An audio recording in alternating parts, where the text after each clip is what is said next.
বলেছিলাম না পাটের চট দিয়ে আরো সুন্দর সুন্দর আইডিয়া আপনাদের সামনে নিয়ে আসবো সামনে। তো আজকে আবার একটা ওয়াল হ্যাঙ্গিং আইডিয়া আপনাদের সাথে শেয়ার করব। আর এই ওয়াল হ্যাঙ্গিংটা বানাতে আমি ইউজ করেছি পাটের চট, কেকের বোর্ড, ম্যাক্রেম কর্ড আর টেক্সচার পেস্ট।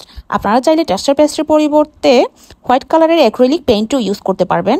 পাশাপাশি আপনাদের বাসায় যদি স্টেনসিল না থাকে তাহলে স্টেনসিলের পরিবর্তে আপনারা হাত দিয়েও লিখে দিতে পারবেন, আপনাদের যদি হ্যান্ড রাইটিং ভালো হয়।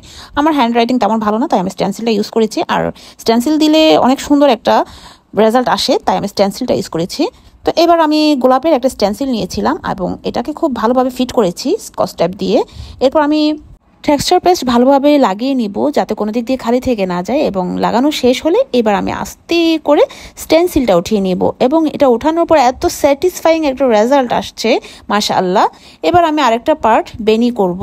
আমি তিনটা করে মোট 9টা দড়ি নিয়েছি যাতে অনেক মোটা একটা বেনি হয় এবং অনেক লম্বা একটা বেনি আমি করে নিয়েছি।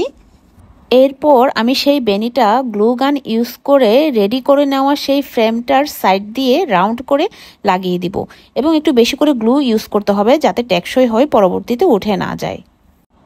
আর প্রত্যেকবার গ্লু দিয়ে বেনিটা লাগানোর পরে একটু প্রেস করে দিতে হবে যাতে মজবুত করে লাগে।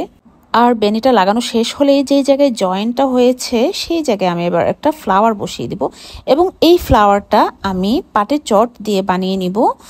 আর ফ্লাওয়ারটা বানানোর জন্য প্রথমে আমি ম্যাক্রম কর্ড দিয়ে গোল গোল করে বসিয়ে নিয়েছি। এরপর আমি একটা কেচি দিয়ে পাপড়িগুলো কেটে নিয়েছি। পাপড়িগুলো সবগুলো কাটা শেষ হয়ে গেলে আমি আবার একটা চটের উপরে সেই পাপড়িগুলোকে সুন্দর ফুলের শেপে বসিয়ে দিয়েছি এবং মাঝখানে একটা কাঠের বিটস আমি গ্লু দিয়ে লাগিয়ে দিয়েছি এবং কাঠের বিটসের চারপাশে আমি রাউন্ড করে পার্ল লাগিয়ে দিয়েছি। পার্ল লাগানো শেষ হলে এবার আমি আবারও গ্লু দিয়ে ওই যে জয়েনের জায়গায় ছিল সেই জায়গায় আমি এই ফ্লাওয়ারটা বসিয়ে দিব।